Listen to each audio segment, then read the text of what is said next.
Good evening, ladies and gentlemen, and welcome to Winslow Homer's Civil War Art, an online professional development seminar brought to you by America in Class from the National Humanities Center. My name is Richard Tran. I'm the Vice President for Education Programs here at the Center, and I'll be moderating this evening's session. Before we get underway, let me introduce you to the National Humanities Center. We are located in Research Triangle Park, North Carolina, and we are the country's only independent institute for advanced study in all branches of the humanities. Let me see if I can explain to you what that means. First of all, we're independent. That means we're a private, nonprofit organization. We're an institute for advanced study, which means that the main program we offer here is a fellowship program that brings scholars from this country and abroad to the center to research and write on topics in the humanities, subjects like history, literature and language studies, philosophy, criticism of the arts, that sort of thing. We opened in 1978, and since then about 1,300 scholars have worked here, and they have produced about 1,300 books. Now, the place may sound like an ivory tower, and it looks like an ivory tower. We have a white spiral staircase running up through the middle of a white building, but the founders didn't want it to be an ivory tower. They wanted it to connect with a wide variety of audiences, and one audience they were particularly interested in reaching was teachers. We do that in a variety of ways, and if you want to find out how the Humanities Center reaches teachers, go to americainclass.org. That will land you on this page, and from here, you will have access to all of the resources and programs the National Humanities Center offers for teachers. Now, let me remind you that at the end of the seminar this evening, you can go to the Winslow Homer Civil War Art website, the website from which you obtained your readings for this evening, and there you will find a recording of the program along with the PowerPoint. We invite you to plunder the PowerPoint. It's there for your use in class, so take whatever you want from it and take it back to your students. On this website, you will also find our evaluation. We ask you please to fill that out. You can do it online and submit it to us online. It won't take you very long, but it's important to us we pay attention to what you tell us on those evaluations. Once we receive that, we'll send you a letter, which you then can present to your local certifying authority to obtain whatever recertification credit your participation in the seminar warrants. Now, let me say a word about our goals for this evening. We really have two sets of goals. One you might call instrumental goals, and the other one are intellectual goals. The instrumental goals are related to the Common Core state standards, which many of you are working under these days. And as you know, the Common Core standards seek to help ensure that all students are college and career ready in literacy. And they want to promote close and attentive reading and foster deep and thoughtful engagement with high quality literary and informational text. In addition, they also seek to help students evaluate content presented in diverse formats in media, including visual images. So on that last point, this seminar qualifies as a Common Core professional development seminar. We'll be helping you help your students evaluate content presented in the form of visual images this evening. Now, how will the seminar work? Well, our professor, Kirk Savage, tonight will be lecturing, and his lecture will be keyed to certain images. For some images, we will just highlight some important takeaway points, but for others, we'll stop and we'll linger over them, and Professor Savage will pose some discussion questions, which we hope you'll respond to. And you can do that by putting your cursor in the green box that I have bracketed there on the side of the screen. Type your message, hit that send, and your message will appear in the larger box above the send box. I'll be paying attention to the chat all evening, and I'll be bringing it into the conversation at appropriate moments. We really do hope you'll participate with responses to our discussion questions and also with your own questions and comments on the material this evening. Now, I mentioned some intellectual goals, and here are our intellectual goals for this evening. We hope to give you a better sense of the challenges Americans faced in understanding and picturing the Civil War, which was a new kind of war with unprecedented losses and far-reaching social consequences. Along the way, we also hope to show you how to use visual images not as illustrations of history, but as documents with their own history, their own purposes, audiences, agendas, and mixed meanings. In other words, we're going to help you integrate art into your literature and history classes. Now, we had some good questions on the form. You posed some really interesting ones. You wanted to know, how did Homer choose his subjects? Did Homer seek to influence public opinion on the war, or were his works simply intended to be illustrations of the conflict? Did he draw both northern and southern subjects? How did the public respond to Homer's depictions of camp life and the battlefield? How did public response to Homer's images compare to that accorded to Matthew Brady's battlefield photographs? Are there similar works that depict the war from a Southern point of view? And then, how can we incorporate art into history lessons? To help us thread our way through these questions this evening, we're very pleased to have with us Kirk Savage, a professor of art history at the University of Pittsburgh.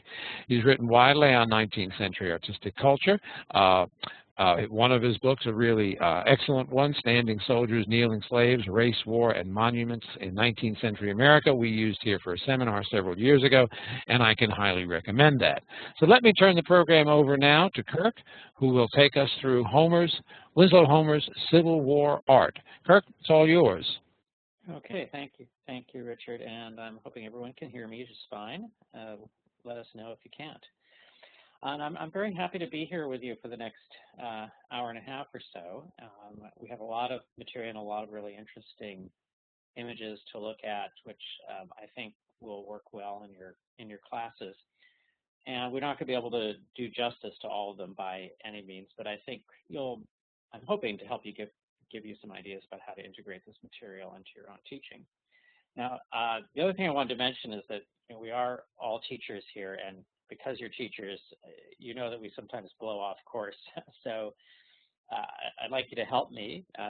Feel free to help me stay on course. And if you aren't getting questions answered that you think are important, or if you aren't getting what you want out of the discussion, please feel free to send a chat or speak up. And I definitely really like to get questions and feedback as we're going along, because I think it really helps me. Okay, Kirk, we've gotten a little feedback already, and if you could speak up, please. Folks are having a little difficulty hearing you, and I urge everybody out there to turn the speakers up or their headsets up to the maximum setting. So if you just keep that in mind, Kirk, just speak a little louder, or maybe put your microphone closer to your mouth. I have my microphone right next to my mouth. Okay, here. Well then just bellow forth, and I think everybody will hear us. Okay. Great. So having said that, let's move on and give you just a little bit of a very brief introduction to Winslow Homer.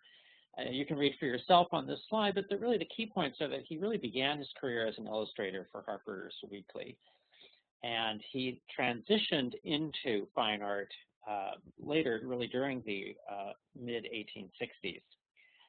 And so he was an extremely successful news magazine illustrator and could easily have made a living off of that. But he had a different kind of ambition, and that was to become a fine artist. And the Civil War is an interesting period because it's that period when he makes that transition. And so he begins to make pictures, paintings about the Civil War, as well as illustrations at the same time.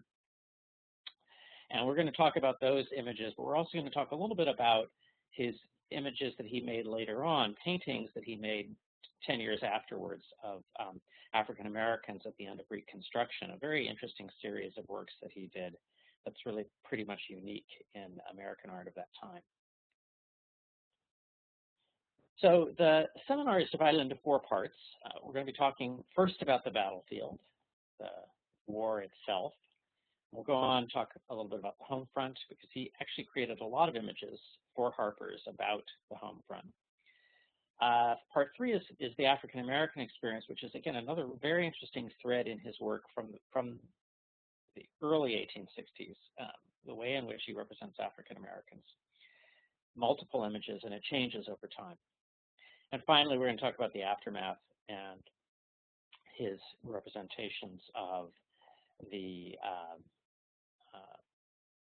conclusion of the war, the veterans, and African Americans following the end of hostilities. Very interesting images. So let's start with the Civil War battlefield then. We're going to begin with this really fascinating image that was done on commission for Harper's Weekly, called The War for the Union, 1862, A Bayonet Charge.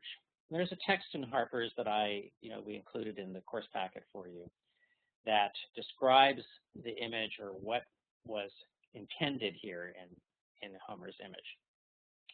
So the question came up in the forum of how did he choose his subjects? And of course, we don't really know for certain how these subjects were chosen, but I think we can infer that the editors themselves probably gave him these assignments, at least initially. And my guess is that he was given this particular assignment. This was not his idea to do this picture, but probably the idea of the editors who wanted a kind of traditional battle image. He was, as I said, kind of embedded with the Army, so he was, at a couple of points during the war, he did travel with the Army of the Potomac in particular. And so he did have some firsthand experience of the military. How much experience he had of the battlefield is another question that we'll get to. So I think this is an example of a work that was probably done on commission, on assignment from the news magazine. The question also came up whether there were comparable images on the Confederate side, and the short answer to that question is no, because the Confederacy had far fewer resources. The resources that they really had to devote almost entirely to the war. So they really did not have anything comparable to Harper's magazine. And there are a few scattered illustrations that appear, but nothing on the order of what was produced for Harper's, and certainly not of the sophistication and quality that Northern audiences could see. All right, so we've included a number of questions here to sort of get the discussion going, and this is a piece I think we will actually spend a little bit of time discussing, getting into. The first question I've posed was that when we look at this scene, where do we seem to be standing? So I'll answer this question, and then I'll start throwing the other questions open to you. So I noticed from the chat already that Ruth Mills says that we seem to be right in the thick of the battle. So I think it would be dangerous for Homer to be standing right there. And yes, absolutely, you're right. It's as if, we are standing about, 5-10 feet away from the soldier with the rifle in the center, in the foreground. We're in the middle, as if we're poised in between the two lines of combat. The Union is on the left, the Confederate on the right, as if we're right there in the center of the action. So the second question was, could Homer have actually witnessed this scene from this vantage point? So we already have one answer. Is there any other comments that you want to make in response to that?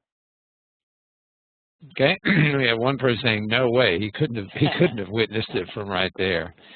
Any other takers on it? How about the other questions? Shall we dive into those now? Yeah. So the answer, the no way answer, essentially I think is right.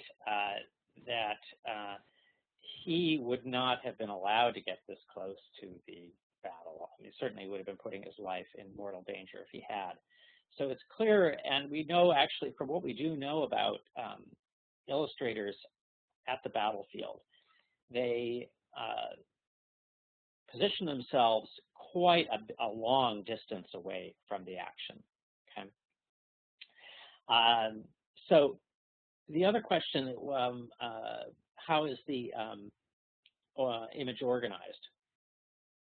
And we're starting to get answers about this. It looks like the Union forces are advancing. And again, certainly absolutely right. How do we read? We read from left to right.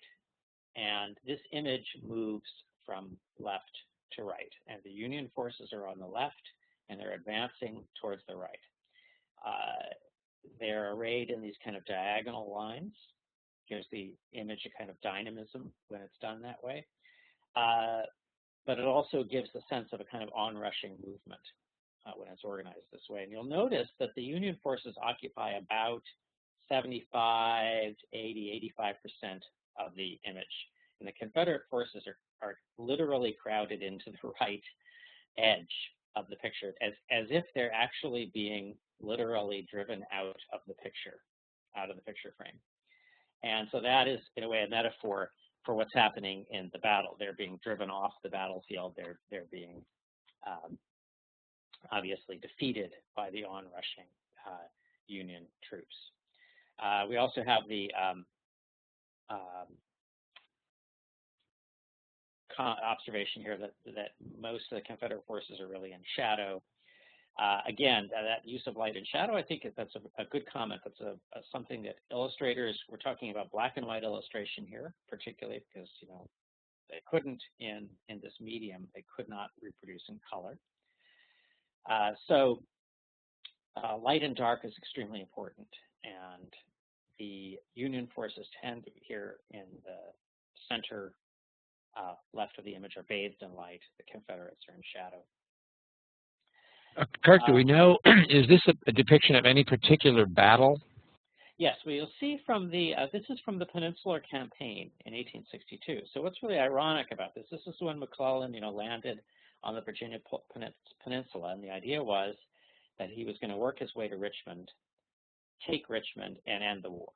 Of course, it didn't work out that way. And his army suffered a number of fairly disastrous, actually, defeats during this period of time. So this was actually a very disastrous campaign overall. So at the moment that this illustration was coming out, showing this wonderful Union victory, actually, the Union forces, for the most part, were being defeated and driven off, and their campaign was a failure. So that, again, sort of keys us into what the image is all about. It's really not a document here of an actual historical event. If anything, it's really quite the opposite. What was actually going on the ground was very, very different from what's being depicted here by Homer. The text talks about the bayonet charge, the crossing of bayonets. The text says that the bayonet, this rarely happens, but it happened once or twice, according to the text, during this campaign, and Homer saw it and depicted it. Well, I find that very hard to believe, frankly. First of all, we know that Homer couldn't have been close enough to actually see it in action. Secondly, this kind of action, had it taken place, it would have been totally obscured by smoke on the battlefield. There would have been no way that Homer, standing a mile away, could have seen it. But beyond that, the idea of this kind of hand-to-hand combat, it's a very traditional notion of warfare. It's really not the way the Civil War tended to be fought. It probably didn't happen. So why did they want to, you know, depict it this way? And this question is linked to the final question: what is missing from the image that you might have expected to see? And maybe I can throw that up to you all, and then we'll wrap it up and move on to the next image. Okay. Well, what is missing here from the image? There's a larger version of it. While our participants are framing their answers to that question, the question is what is missing, maybe this would be a good time to bring in one of the questions from the forum. Did Homer seek to influence public opinion on the war, or were his works simply intended to be illustrations of the conflict? Kirk? Right. Well, I don't think, you know, I think Harper certainly sought to influence public opinion. It was in the business of molding public opinion, this magazine. And they clearly wanted to present, they tended to present, as we'll see in other images, a very rosy view of the Union Army. We might nowadays call that propaganda, but it was part of the war effort in a sense. I mean, that's also what its audience wanted to see. Its audience wanted to see images, I think, of the military in control and doing its job the way they expected it to be done. So Homer himself was probably giving the magazine what it wanted at that particular point in time. Now, that's going to change a little bit. We'll see that in further images. So I have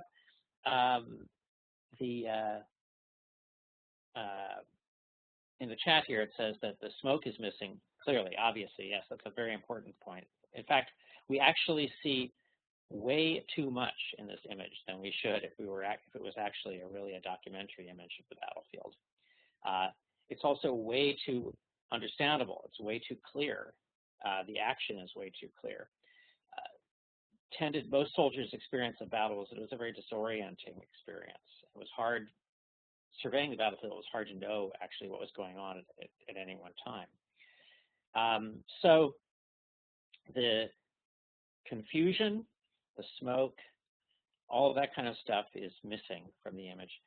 The sorts of really horrific injuries that were taking place on the battlefield at that point because of artillery, long distance weaponry, and so on, that's also missing from the image, because Homer and the editors obviously wanted to depict the conflict in these very kind of elemental human terms, almost like a hand-to-hand combat between men, rather than a technologically driven experience driven by the technology of long-range, long-distance weaponry. I can see, Richard, we're having some problems with sound from some of the people.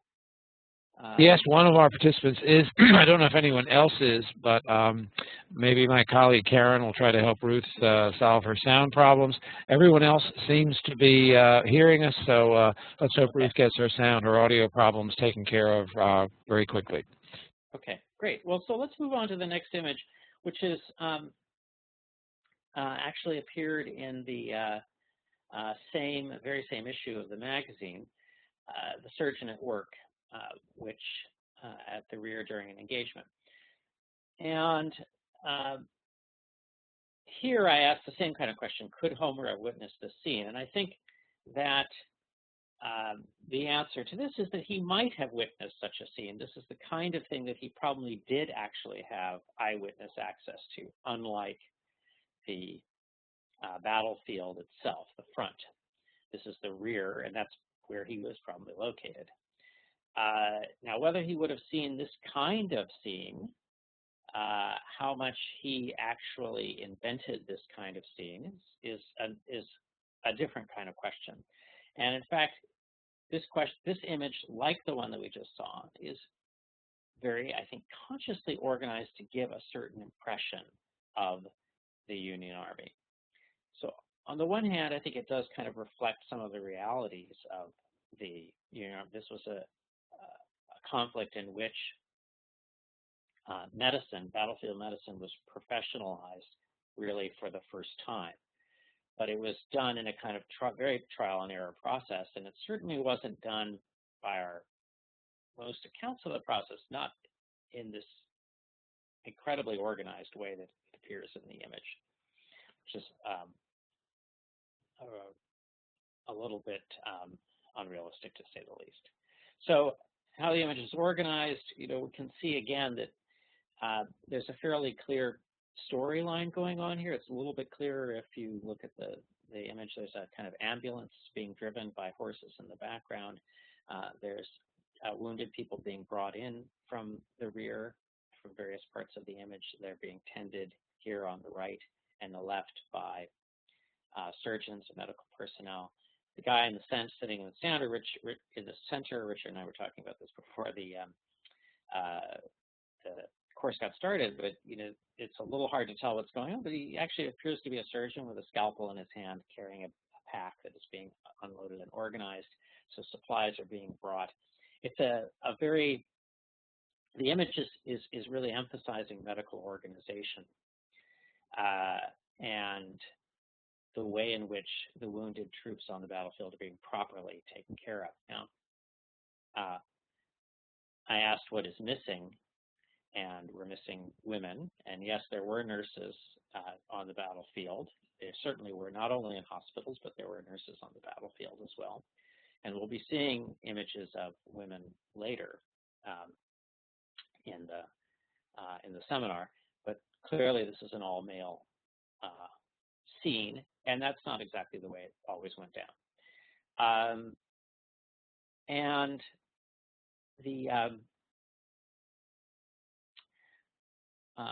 final, and there's no blood, also, and that's a very good observation here, because we have, again, it's a black and white imagery. It's not as if we can splash it with red, but there would be ways in which kind of typical battlefield injuries might be represented, which aren't represented here. There's a little, really just a slight indication of that in the figure on the seated figure on the right, who has a kind of gash in his chest.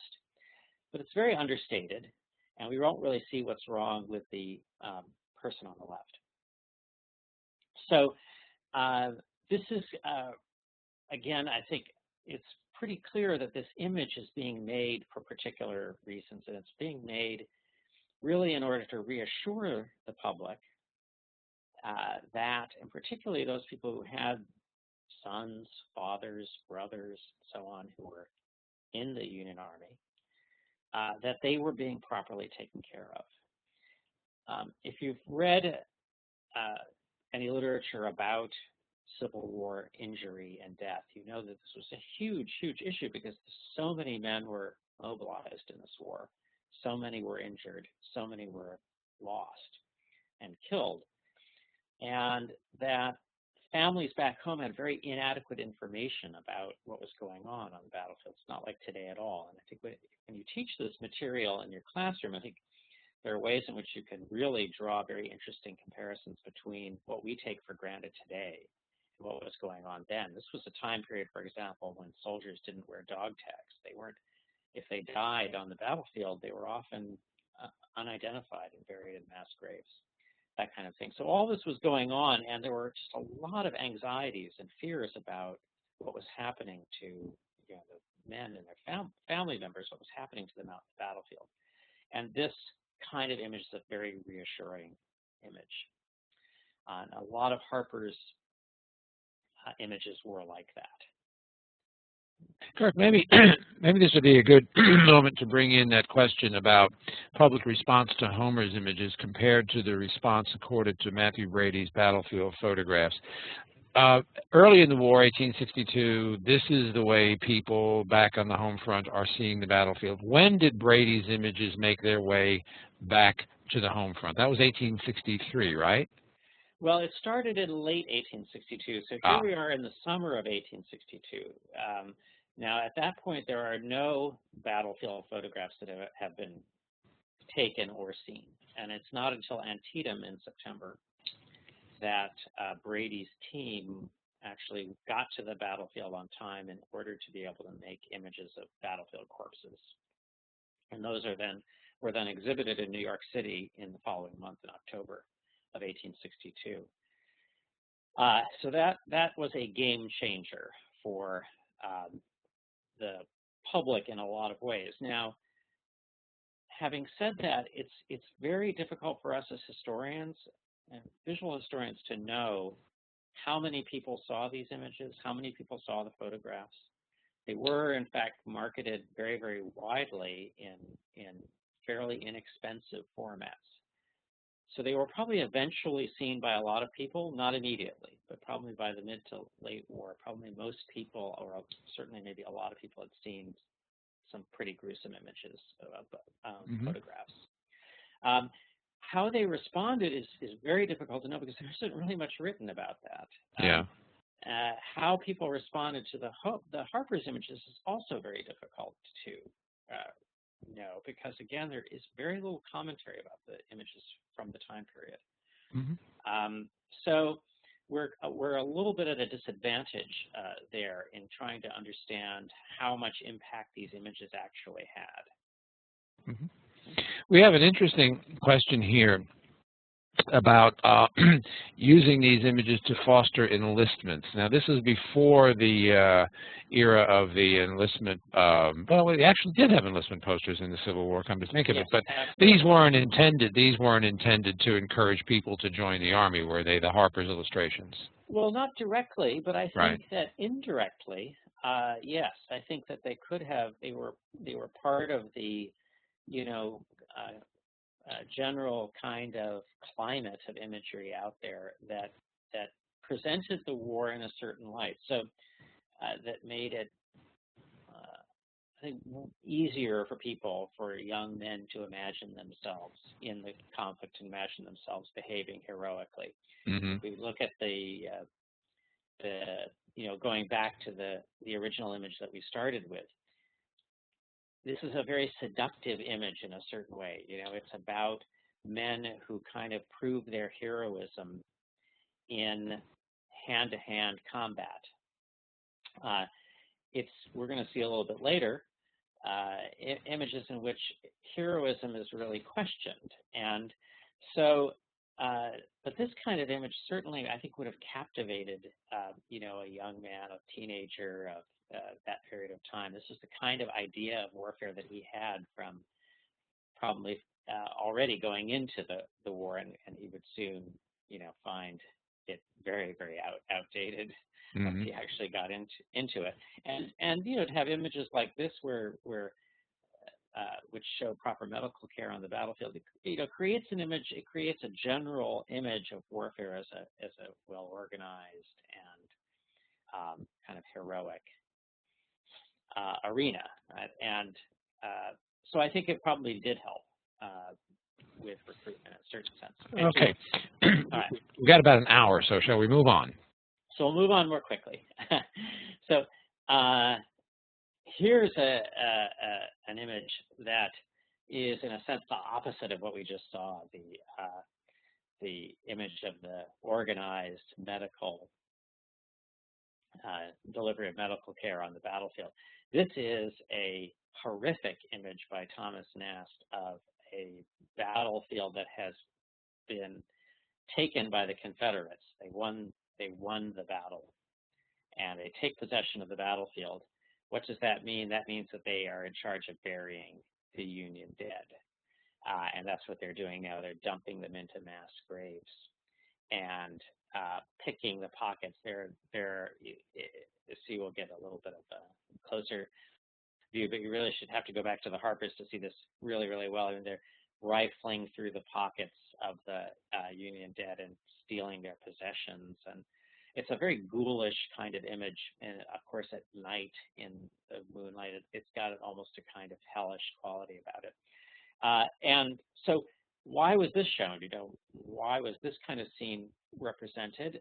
Well, because of course it's an anti-Confederate image. You know, it's very, very much here. We really are verging on, as the chat says, demonizing the enemy. We really are verging on propaganda here. The fact is that both sides, both the Union and the Confederate, if they found themselves in possession of the battlefield, they had the horrific task of burying the dead, and both of them dumped the dead into mass graves and unidentified graves. So, and both sides rifled through the uniforms and the possessions of the dead bodies, picked their pockets, and so on. This was just standard procedure for both the Union and Confederates alike. But here, of course, it's really blamed on the Confederates, and because that's the power of the image. You know, there's not an image of Union forces doing this; it's an image of Confederates doing it. I think this really does go out of its way to demonize the Confederacy. You've got there, is that a woman in the center foreground? Yes, it is. Yeah. So we had the question about women being absent from the other images so far. Well, here there are women, and of course they're part of the kind of demonic, you know, possession of the battlefield here. And we're going to see more positive images of women in just a moment. So that question of the kind of heroic, that the issue of the kind of heroic presentation of battlefield battle that came up with the very, very first image. Well, Homer here is, I think, creating an image that really forces us to rethink that or question that kind of image of battle. This image also gets at the issue that was raised earlier about who is choosing the subject matter. This is interesting because the image itself, if you read the caption, what the image is an image of a Union sharpshooter, and it's taken from a painting made by Winslow Homer. It's not, in fact, illustrating anything in the text. There's no text. This image is not keyed to anything in the text. The image stands alone, stands on its own. It's interesting in a couple of ways. One is that Homer actually did make a painting of the sharpshooter. And so he's beginning, as we say, to kind of transition into a different career. He probably, my guess is that he chose this subject He chose it because he was making a painting out of it. He wasn't given an assignment to do this. And so he's doing something, he's taking something that he finds exceptionally interesting. And I think he finds it very representative of this new way of a new and more modern kind of warfare that's going on in the Civil War. This sharpshooter becomes a kind of emblem of the changes in warfare, change in heroism.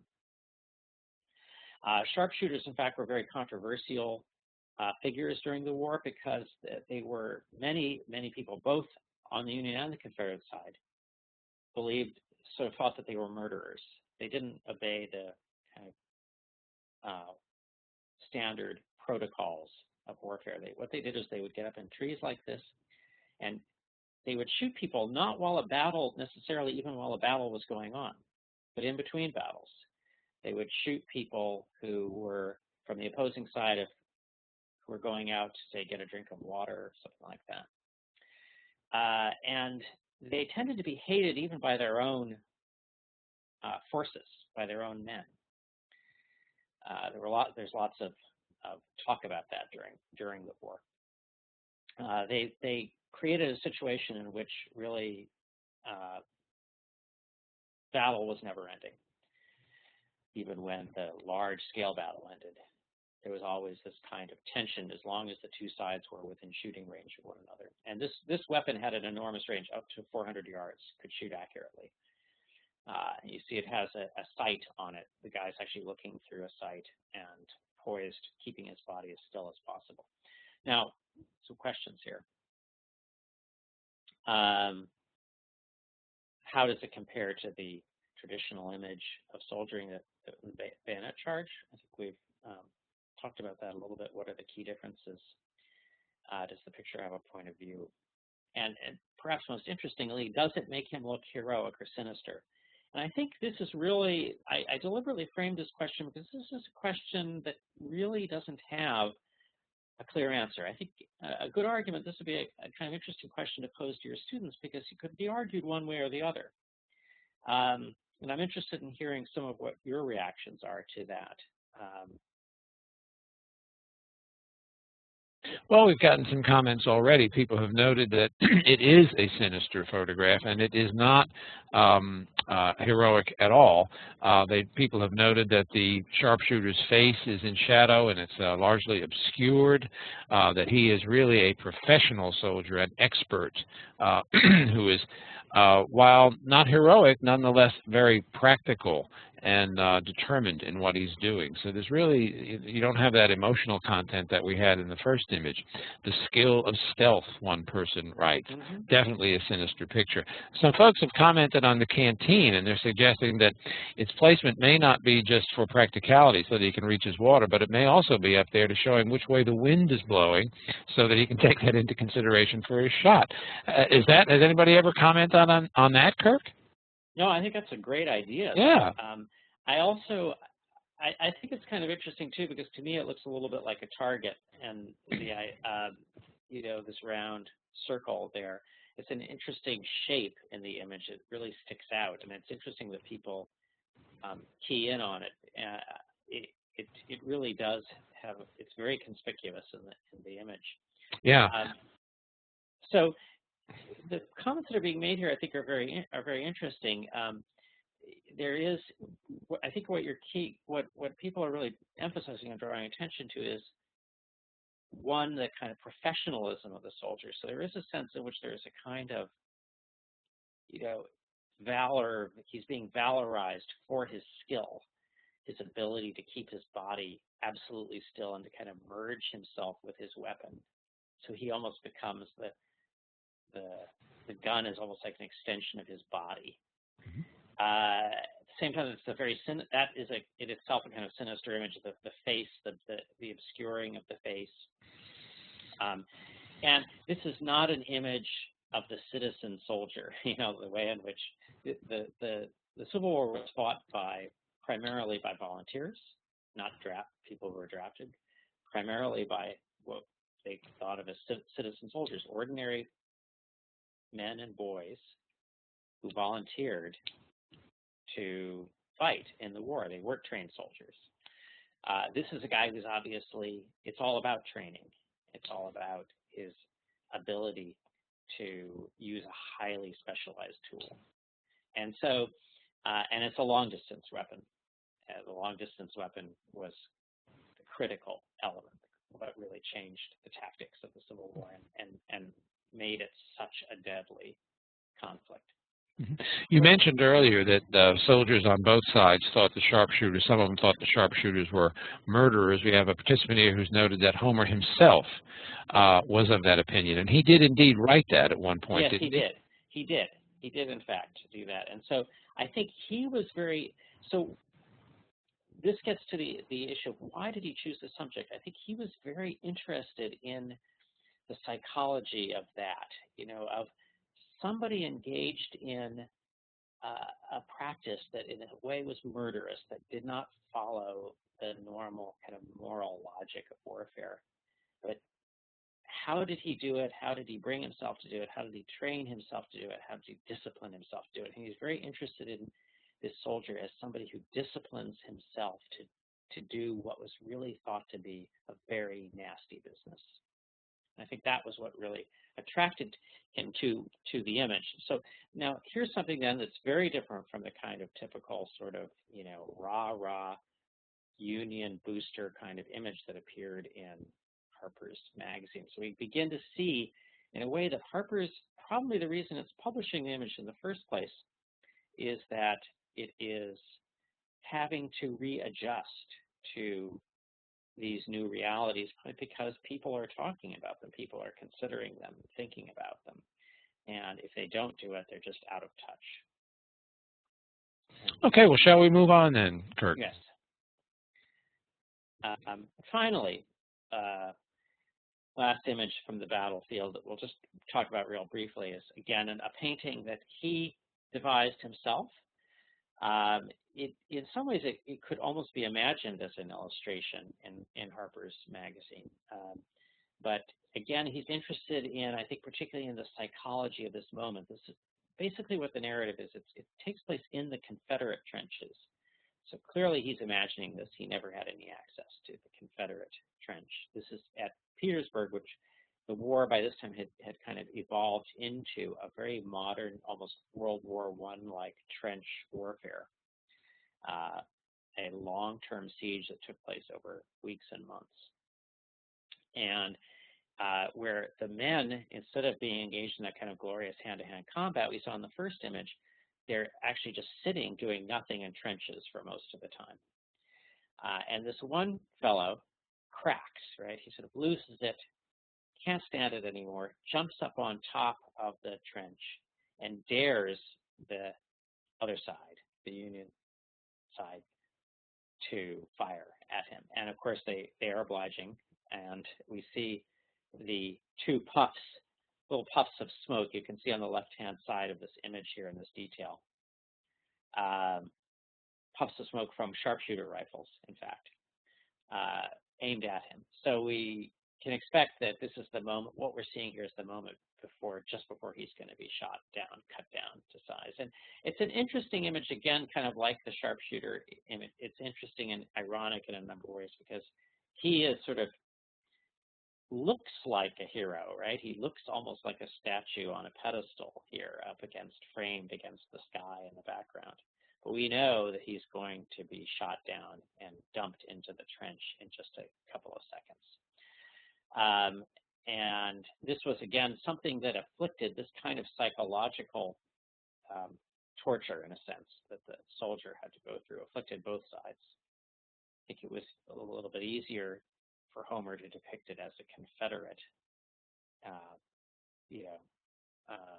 incident rather than a Union incident, but it was certainly something that affected and afflicted both sides.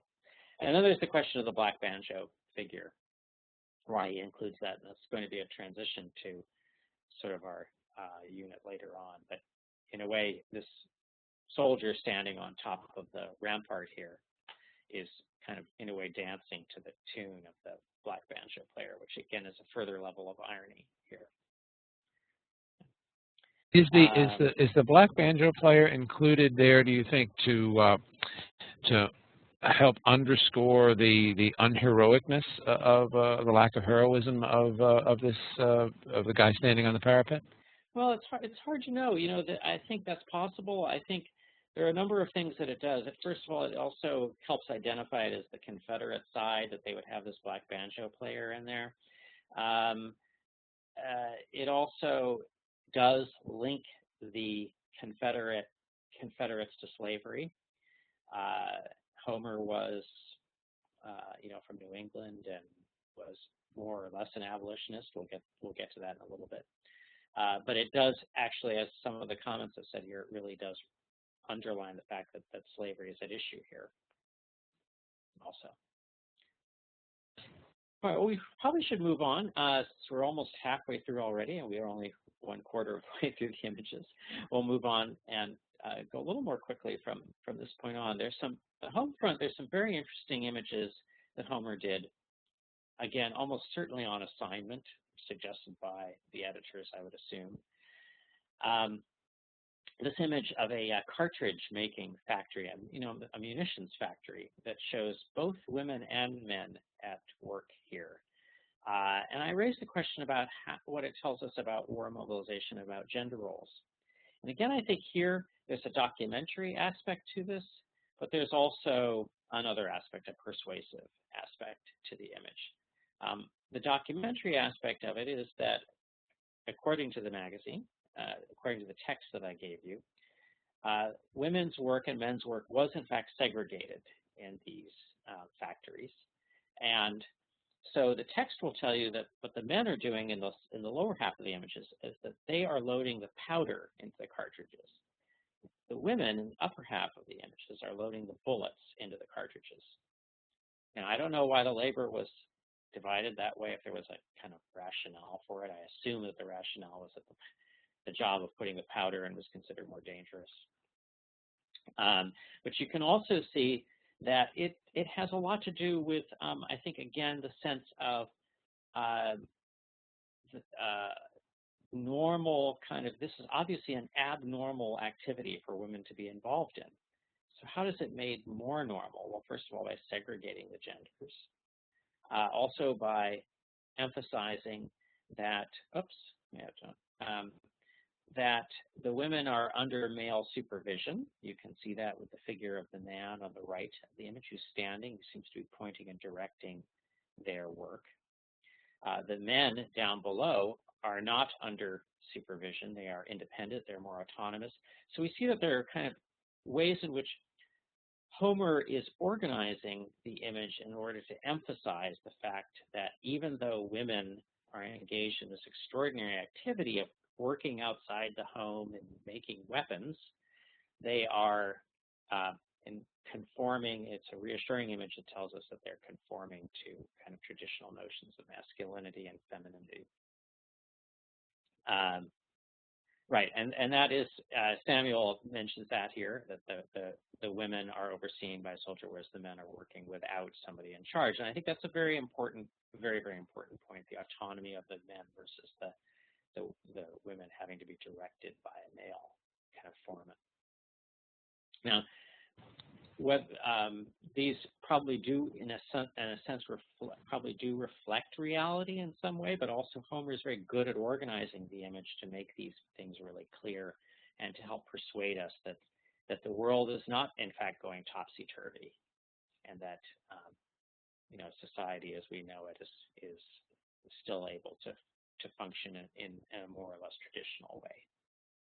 Now, the participant makes a very interesting comment here. The men are seated haphazardly in comparison to the women who are seated in a more organized and uniform fashion. So again, that sense of control, organization, supervision, emphasized just in the way the characters are structured, or the figures are structured.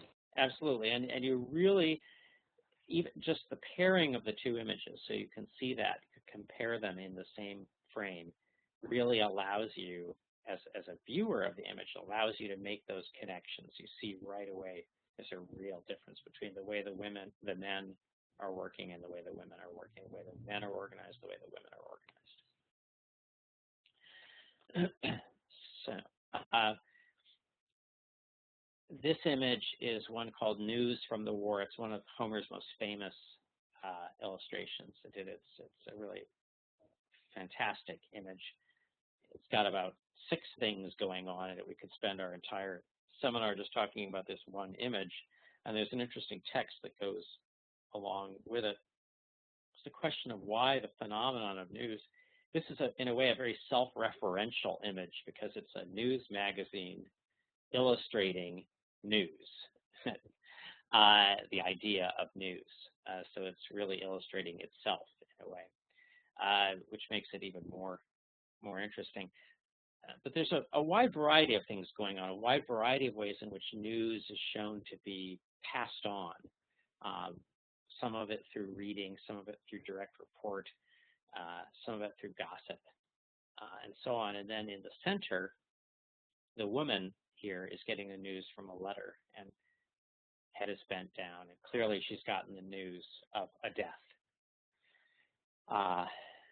Probably the death of a loved one, perhaps the death of, her, could be brother, fiance, husband. You are left as the viewer, you're left to kind of imagine that.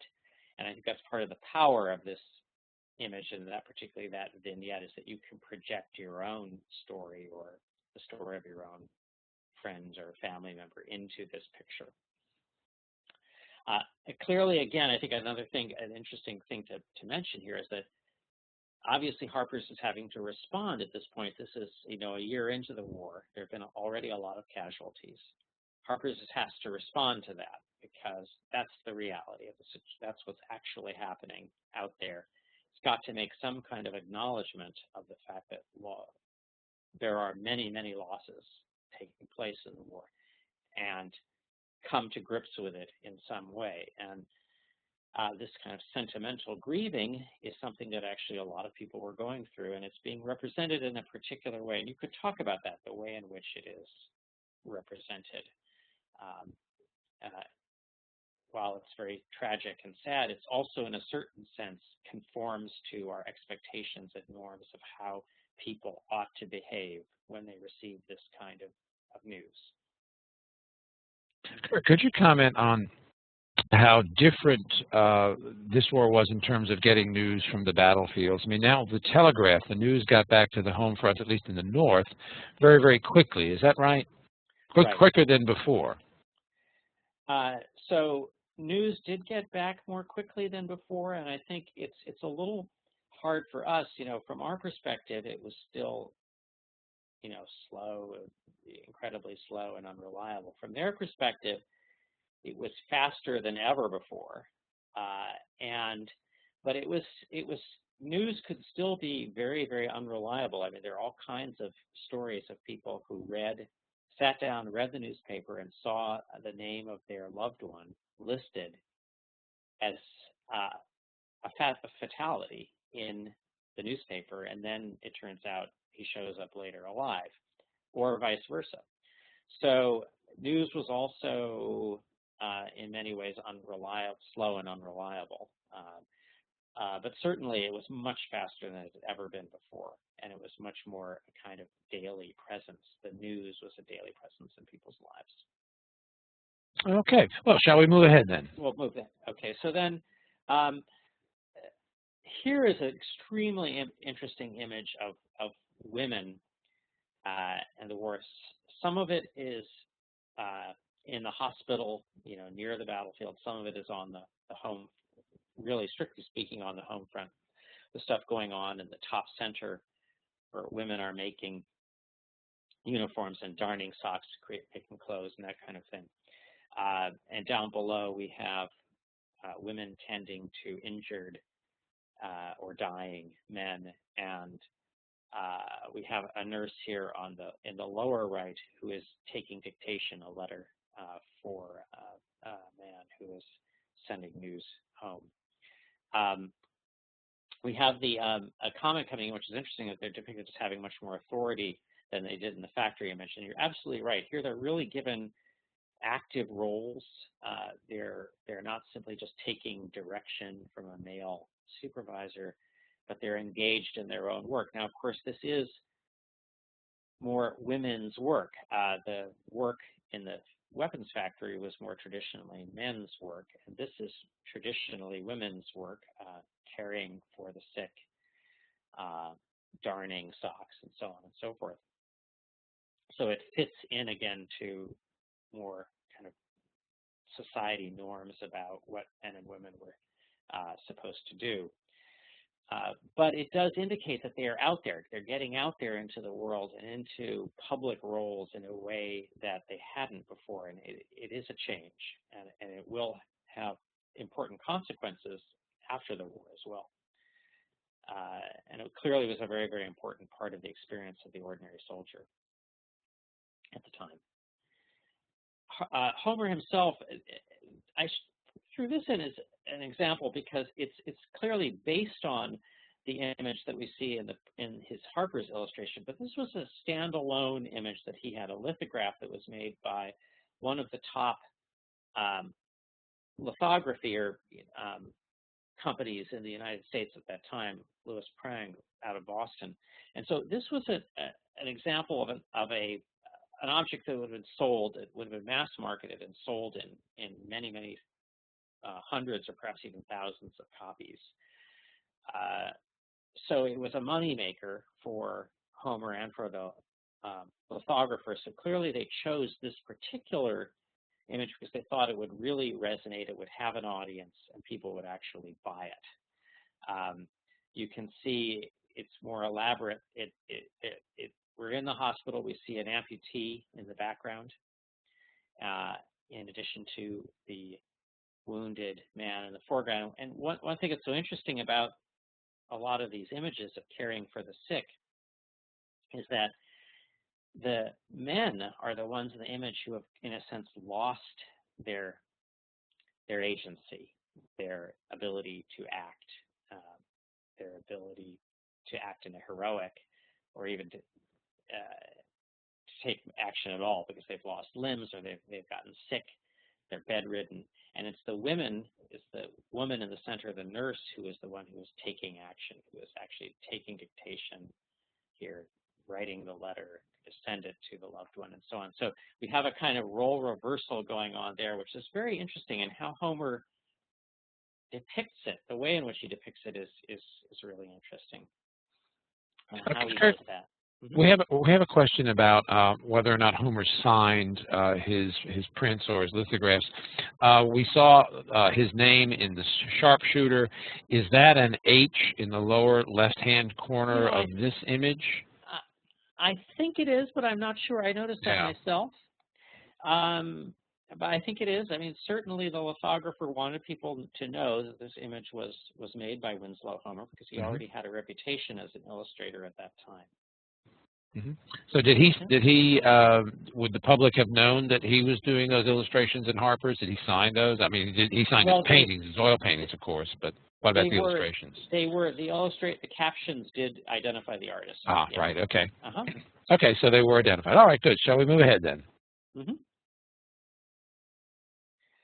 So the African American experience, as I said at the beginning, one of the things that really distinguishes Homer from a lot of other artists is that he repeatedly came back to the subject of African Americans. He repeatedly included them in his images, in his wartime images.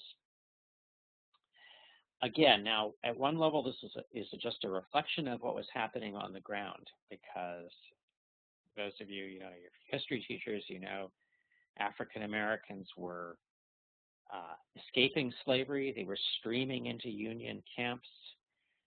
They were becoming soldiers themselves, so they were very much a part of the Union Army in lots of different ways. And so obviously he is recognizing that, but he's doing more than that, and he is depicting them in particular ways. And he begins, this early image from 1861 begins with a very kind of traditional racial caricature. Put for the discussion question here, I gave a little quote from that song Jim Crow. Is you may know that the term Jim Crow comes from a minstrel song that was performed in the 1830s, early 1830s, by a white man in blackface who danced to the tune of Jim Crow, and the key lyric is "Wheel about and jump Jim Crow." And the way it's represented in the sheet music is somewhat similar to the way that Homer is representing the African American figure here in the center of this image. This is obviously a camp situation. It's an example of camp life, and the black figure in the center dancing. He's dancing to the song of the fiddler. There's a fiddler that you can see in the center right of the image. Black fiddler. They're the only two African American figures in the scene. They're the entertainers. And the soldiers are all white. And at this point in time, they were, this was before there had been any recruitment of black soldiers. And some of them are paying attention to the dancers, some of them are not. But the caricature comes not only from the theatrical performance, the way in which it evokes the Jim Crow kind of dancing performance, but also from the way that Homer actually depicts the figure itself, kind of kinky hair, the very dark, and it's made even more dark because he's silhouetted against that light tent behind him. So we're starting with pretty standard racial caricature, and I asked the question, what does this image say about its audience, both the audience inside the image and the audience for the image? I think it's an interesting question to raise to your students, because there is an audience that's actually depicted inside the image, and we, as the audience members of the image, kind of relate to that audience inside the image. Now, Harper's magazine was a magazine that was created, a mass market magazine, but created, by white folks for white folks, essentially. It's not to say that there weren't any middle class, black readers of it. There probably were.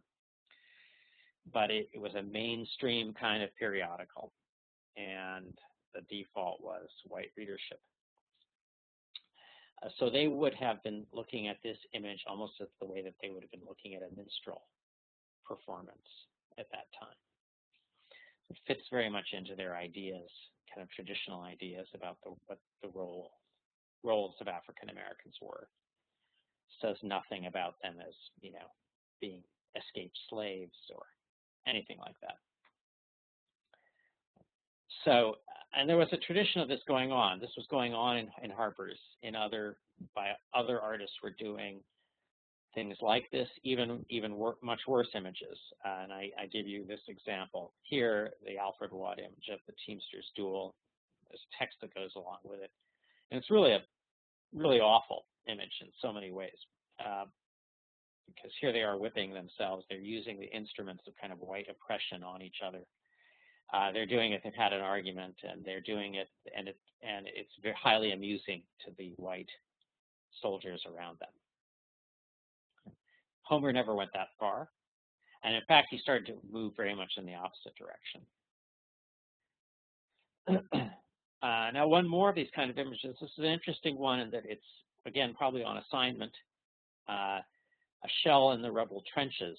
So here we're depicting African Americans on the Confederate side, in the Confederate trenches. And the text that goes along with this image is really interesting, because it says that they put the Confederate soldiers tend to put the African Americans more in harm's way. And here is a shell exploding, and the African Americans here are obviously not soldiers.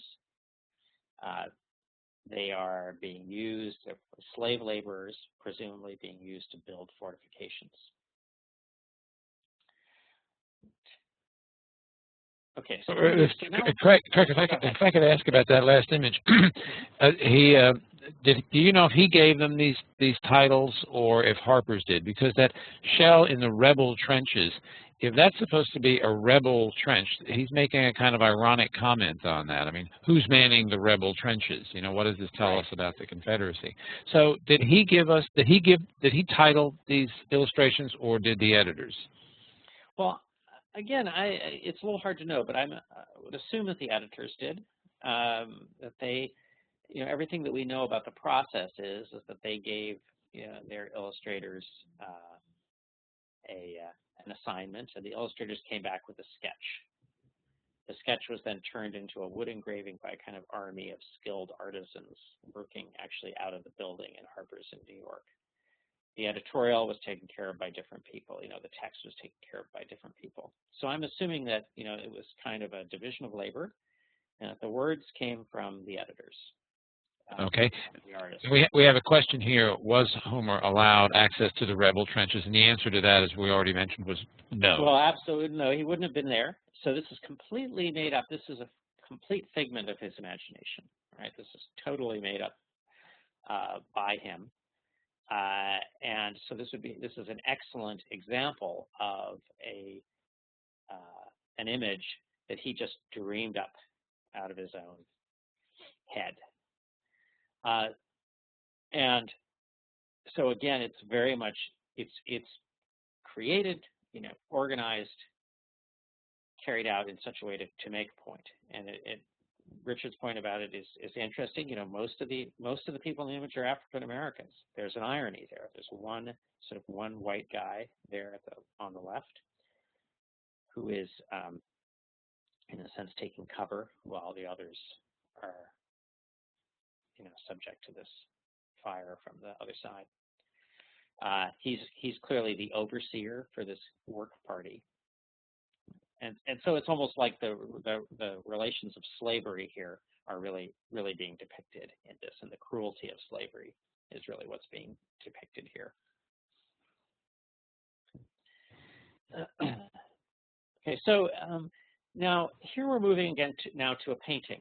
So again, this is presumably an image that Homer himself created for his own reasons, and would have been interested in selling in a gallery. So it's not that he didn't have any kind of idea of a market in mind. He did. But he was also drawn to it because he was interested in it, and probably for his own particular artistic reasons. So the first question, again, is sort of a documentary question. Who are these men? It's a factual question. What is their role in the army? If you look at them, you can ask your students this: are they wearing uniforms? No, they're not. They're not soldiers. And in fact, one of the interesting things about Homer is he never actually did depict African American soldiers. So here's one real limitation, in a sense, of using Homer exclusively, is that he didn't make any kind of representation of the 180,000 African American men who fought in the Union Army. Why he didn't is a complex question. I don't really know the answer to it. There were representations of African American soldiers in Harper's. They're rare, but there were some. They weren't made by Homer. They were made by other artists. So what was their role in the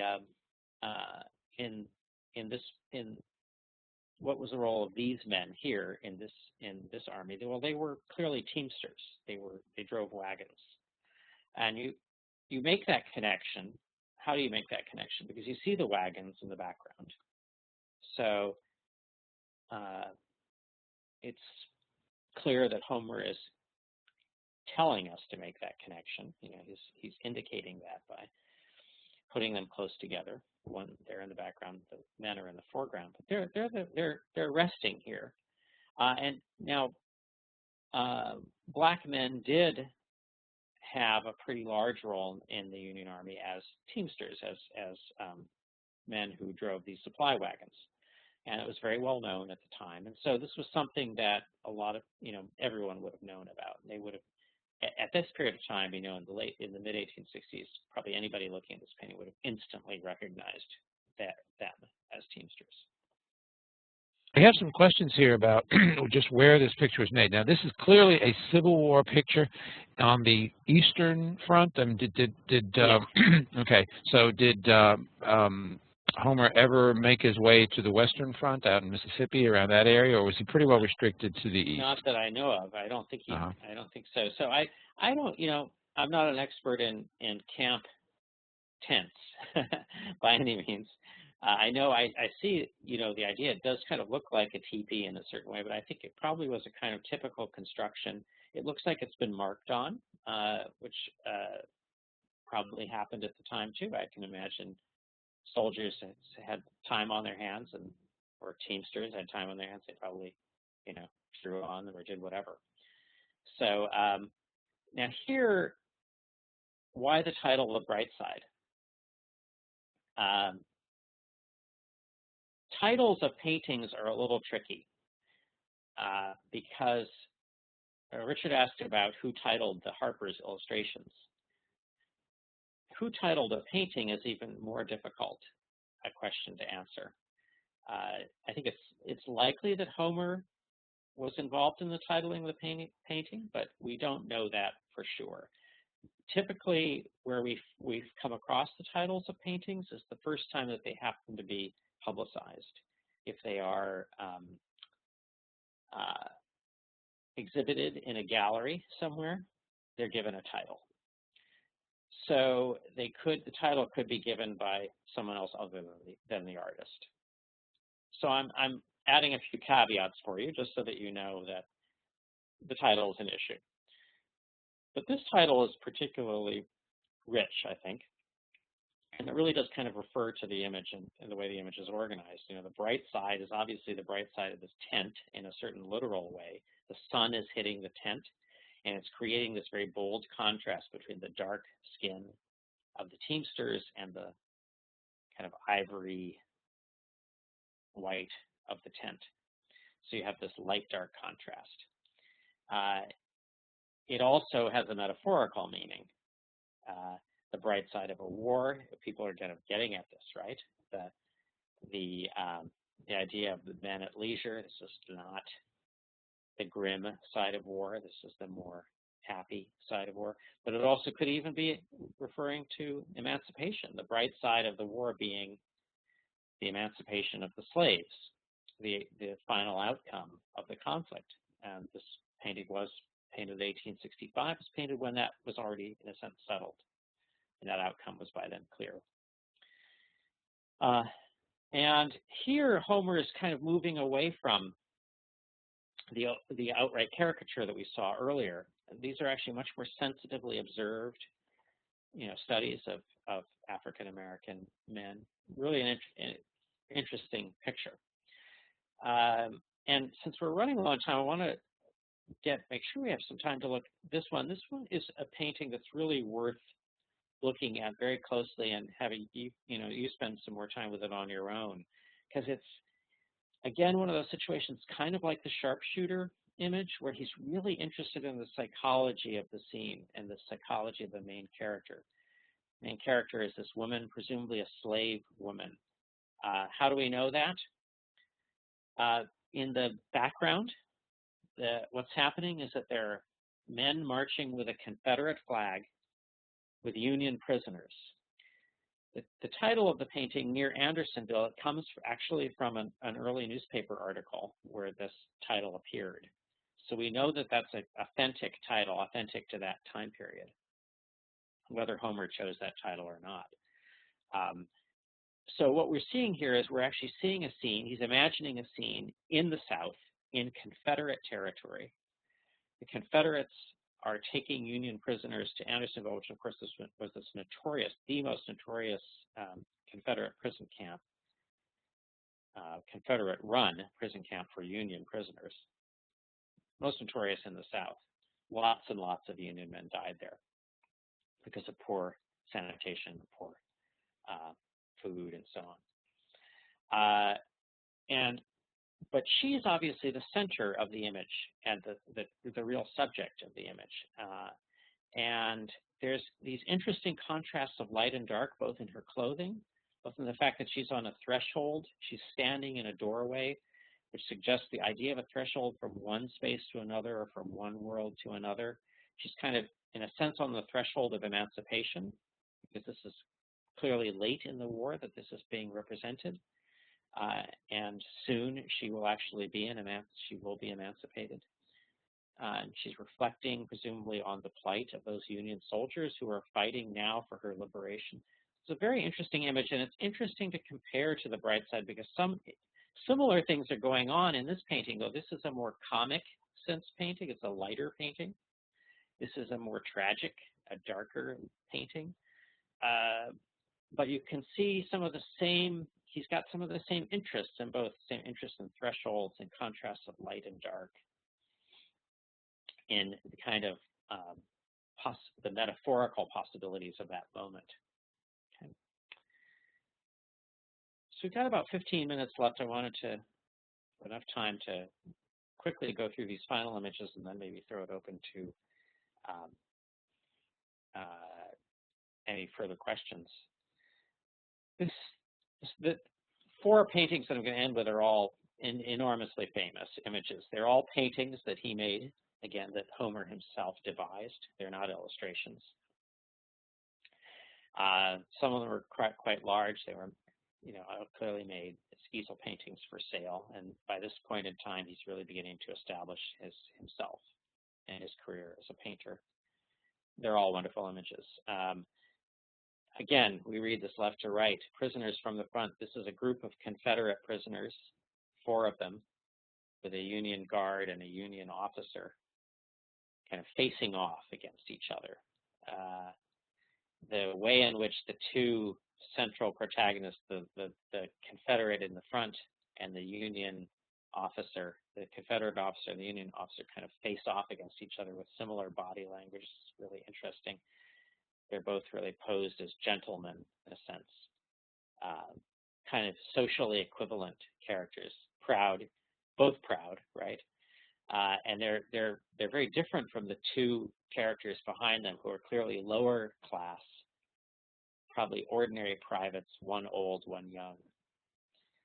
So it's an interesting image because it really talks also about the distinctions of rank and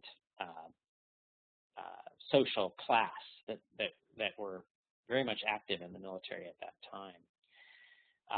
And you can see how he's kind of working to create a kind of iconic image of the final confrontation of the two sides as the war is ending. And what's interesting is he takes that same kind of formula 10 years later and he applies it to a totally different scene, which is the confrontation between really a mistress, a former mistress, slave owner, and presumably her ex-slaves,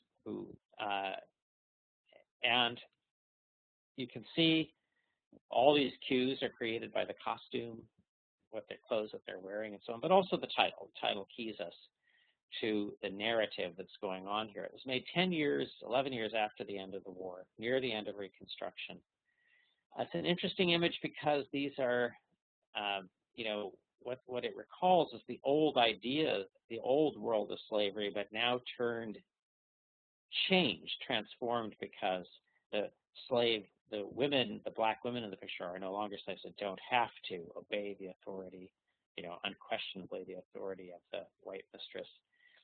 And so there's a kind of very interesting tension going on here between the two sides that has everything to do with emancipation, but at the same time, an interdependence between the two of them because, as people are pointing out, they're probably in some way still dependent on the white family. They could be sharecroppers. Could be any number of things. They could be direct employees of the family now. And the psychology of that situation, I think, is, again, what really interests Homer here.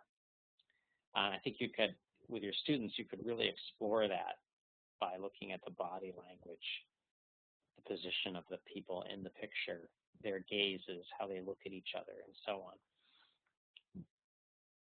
Well, if we go back to that image just for a moment, Kirk, we have a number of people talking about how the 3 African-American women are in poses of deference, and another person has commented on the fact that the woman on the left is seated.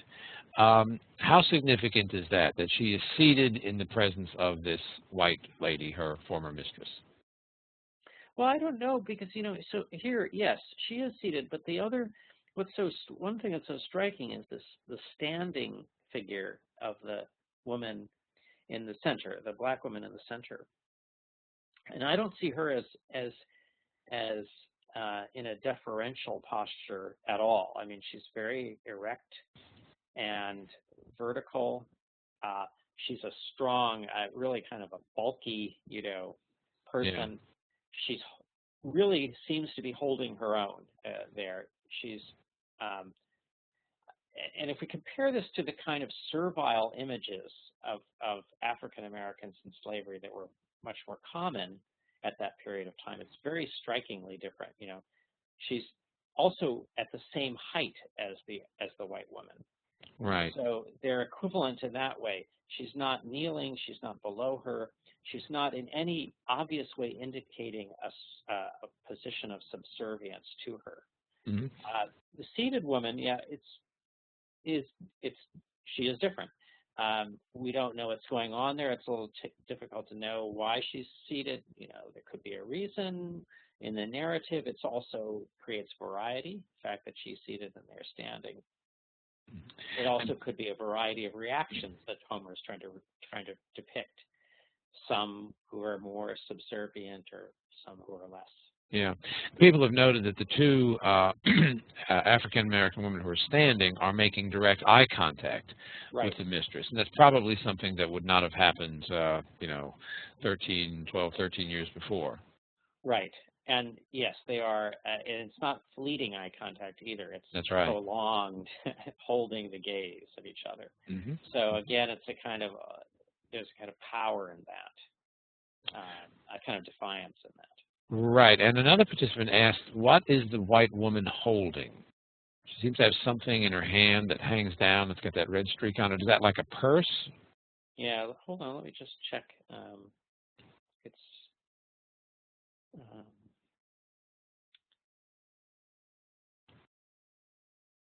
We have. I think what she is actually holding is, I think she's holding a fold of her dress up. I don't think she's actually holding anything in her hand. Okay. Yeah. All right.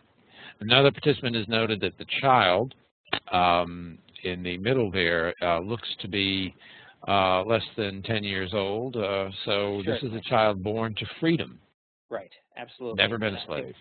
That's an excellent, very, very excellent observation. I think I'm certain that Homer included that figure very consciously, probably for that reason. Because we're seeing a variety of people. I have always thought that the woman who is seated, to me, it's difficult to tell because she's in the shadows. But I've always thought that she's an older woman. She might be seated because she's elderly. And it would go along with the kind of general strategy of this image that he's showing a variety of age groups, a variety of generations. Right. The woman who is seated might have been born into slavery and lived all of her life in slavery, most of her life in slavery. And then there, as compared to the young child who's never known slavery, and then the two standing women in the middle who are in between. Right. Who were born into slavery but now have emerged as free women. Yeah. Okay. Good, interesting images to contrast the prisoners from the front and this one. I think teachers could have a good time with these with their students. Well, shall we move ahead then? Okay. So this is one of Homer, The Veteran in New Fields is one of Homer's most famous paintings. It's a beautiful, beautiful image. And it's really, I think, Homer trying to create a real iconic image of the veteran. And he's obviously working with the old metaphor of turning swords into plowshares. How would we even know that this guy's a veteran? We only know it through the title, really. His age is consistent with being a veteran of the war, but there's nothing that really identifies him as such. But once we see him as a veteran, then we can begin to make that connection. We see that instead of having a gun in his hand, he has this large scythe in his hand that he's using to cut the wheat. And the cutting down of the wheat is again a kind of interesting metaphor because people talked about this.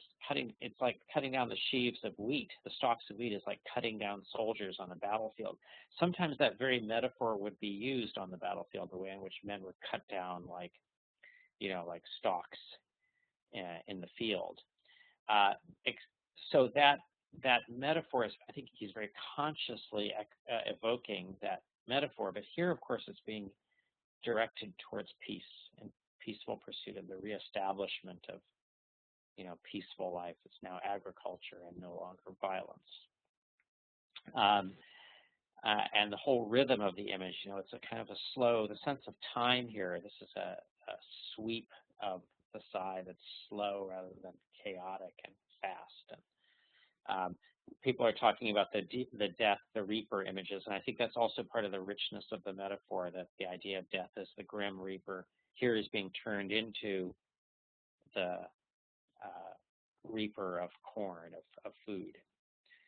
We've had some questions about where this is set, in the north or the south, and if I'm not mistaken, you can't see it on this image, but in the lower right-hand corner, isn't that a uniform jacket, and isn't there a canteen there that says USA?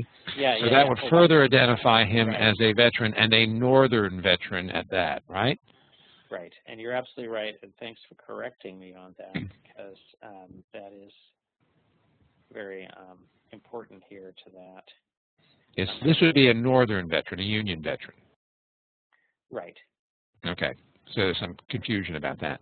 Right, and it's also a typically kind of northern scene in a way. It's a northern agricultural scene that would have been identified by its viewership as a more northern scene.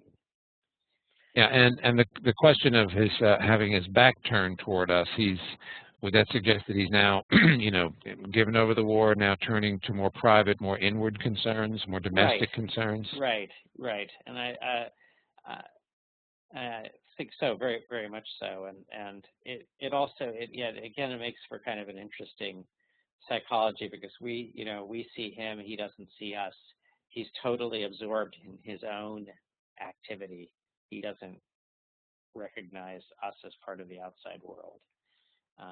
And there is a kind of pathos in the image. I mean, it is kind of moving in a sense, the way he's so inward directed.